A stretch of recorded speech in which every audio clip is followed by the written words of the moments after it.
Thomas here with Much Props, going to give you another how-to video. Today we are once again building something from my favorite video game series of all times, Fallout. I've built a ridiculous amount of things from that game, from armor, like helmets and pauldrons and chest plates and all that stuff, to weapons and doodads and whatsits and you name it.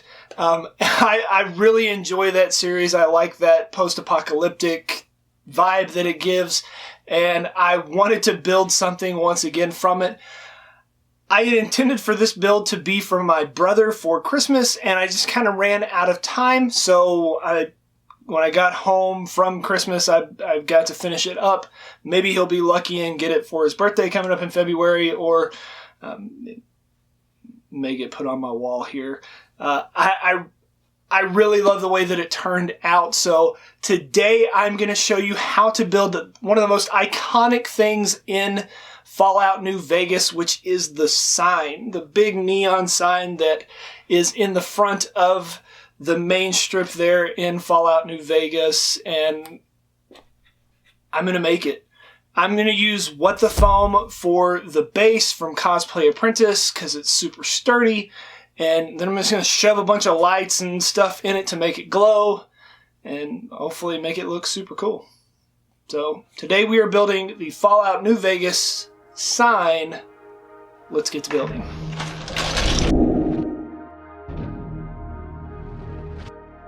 For the base of this build, I found an image of a sign straight on that I could use as a reference, and I measured it on my phone screen with a ruler. Then I multiplied each of those two numbers by 10 to increase the sign to the desired size. Since the sign is symmetrical in two directions, I folded it into fourths, cut it out, and while looking at my reference images, I then freehanded on the holes that go on the inside.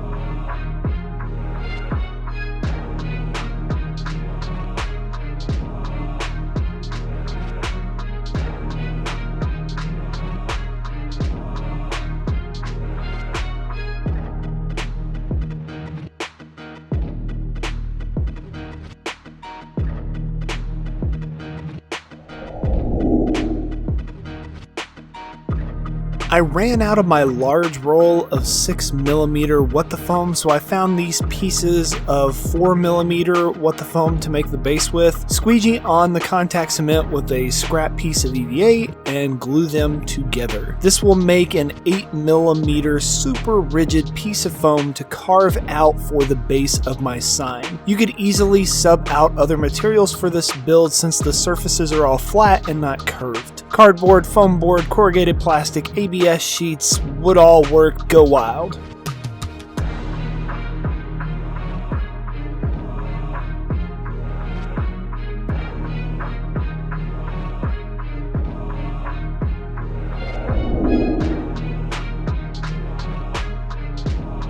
I hold down my pattern with some 1, 2, 3 blocks and trace it onto my foam glue up. Doing it in this order means I only have to cut it once and my edges will all be even. Not that it's necessary for this particular build, but getting clean cuts on the inside, all you have to do is plunge in your hobby knife straight down into the corners and then pull out to the middle. So you're working from the corners in.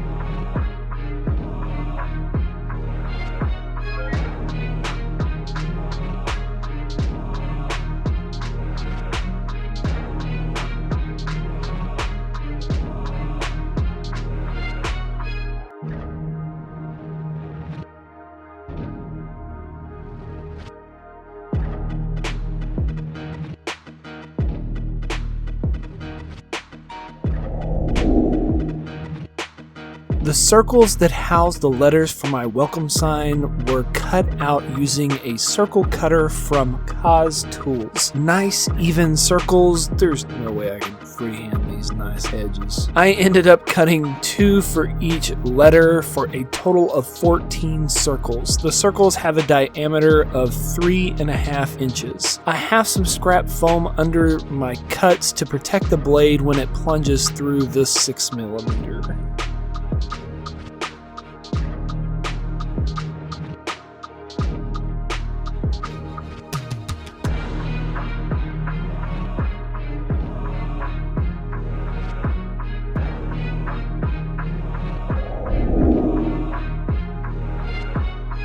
For the edges of my sign, I decided to use some 18mm half dowels I bought online. I contact cement the flat side as well as the perimeter on the sign and tack it together flush with the outside edge. Then I position my circles in the general location and trace them onto the base. Anywhere that hit the trim, I carved it back off so that the circles would lay flat on the sign.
Here I am cutting out 1/2 inch strips of double stacked 6mm What the Foam to make it a total of 12mm thick. These will be the support beams on the back of the sign. I put glue on the edges as well as on the back of my sign and tacked them together. I glued them about 1/4 of an inch from the edge and make cuts as I go to fit each individual piece into place.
I hand drew some letters to make a template, then cut it out on some 4mm What the Foam. I have a lot of practice with letter cutting because of my day job as a teacher, making bulletin board posts and posters all over the place. Same process as everything else that I've done so far. Spread contact cement on the back and then smash both of the pieces together to glue it permanently into place.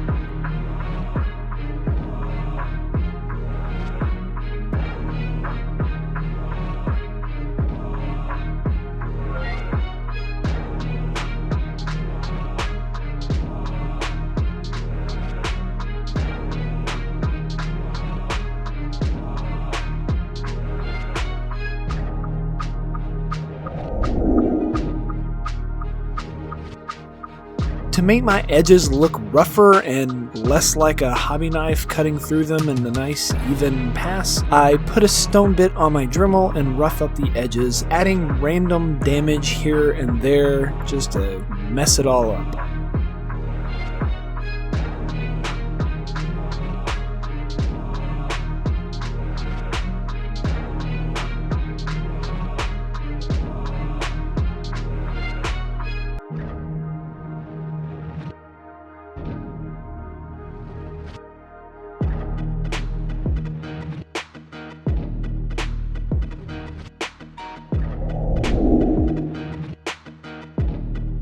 I didn't see this detail on my reference images, but I figured this made sense to me. Where my beams come together on the outside, I made some little bracket plates to go over them out of some 2mm Weatherfoam, superglued them into place, and then plunged a rotary tool bit into it to make small rivets. I also made the new letters that go over loss on the sign out of some 6mm Weatherfoam.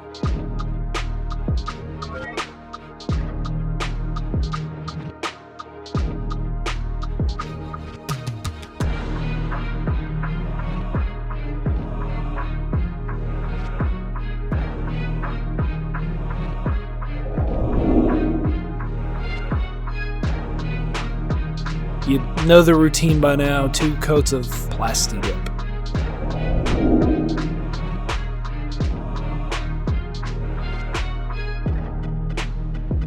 The temperature outside had dropped close to freezing, so I couldn't go outside and spray paint it, so I decided it would be easy enough just to hand paint. I busted out my PlatFX acrylic paint and put down all the base colors. As you can see from this off-white spread across the black Plastidip, it covers pretty well.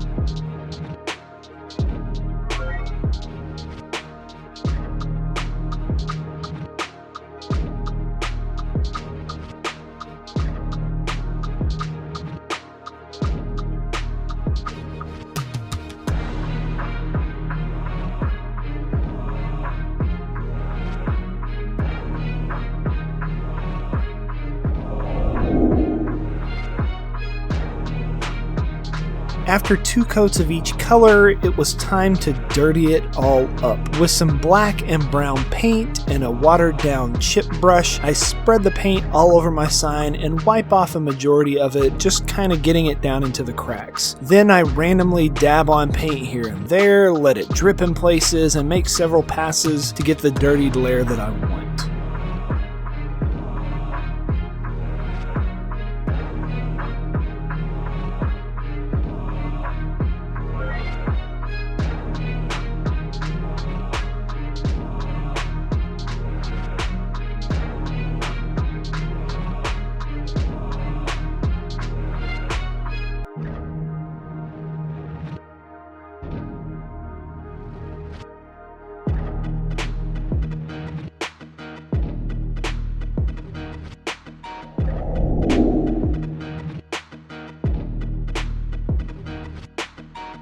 For the neon lights, I'm using some orange EL wire, and for the marquee style lights on the edges, I found some battery operated LED lights on sale after Christmas. This part is a bit nerve-wracking because I gotta carve holes into the finished prop to push the lights through. After I push the lights through, I back it with a little bit of hot glue to hold the position of the lights in place, and glue in an elastic strap on the back to hold the battery to the sign.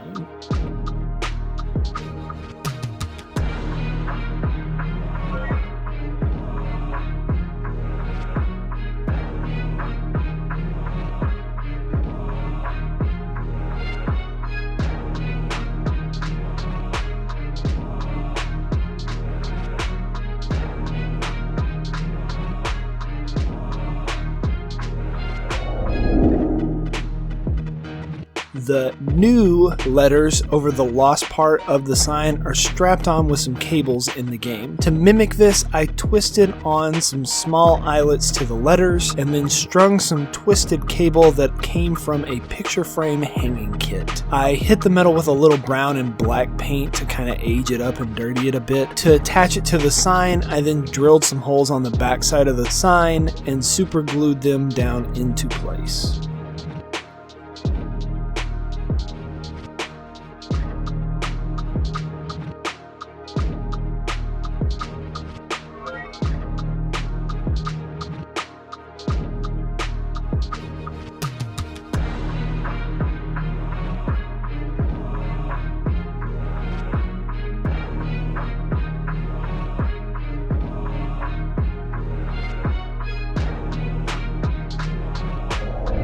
And we are finished. Here is the end result.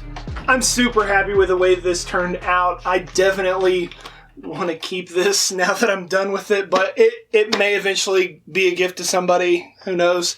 I really like that I didn't just kind of go with what lights I had, and I went in and actually looked for some right ones to fit it. And then shoving in this EL wire and making it as if it's a neon light, I definitely think works out. There are obviously a few things that I compromised on the design that logistically I just couldn't work out. It was hard enough trying to shove these in. I don't know that I could do a white trim around it also. But I think it's pretty awesome. It's relatively close to what it looks like in game with a few exceptions, and it's dirtied up all to possibly could be. Maybe you will try and make one of these signs yourselves and impress your friends with your ability to make something from a game, bring it into the real world, and when someone walks in your man cave, instantly become super jealous of you.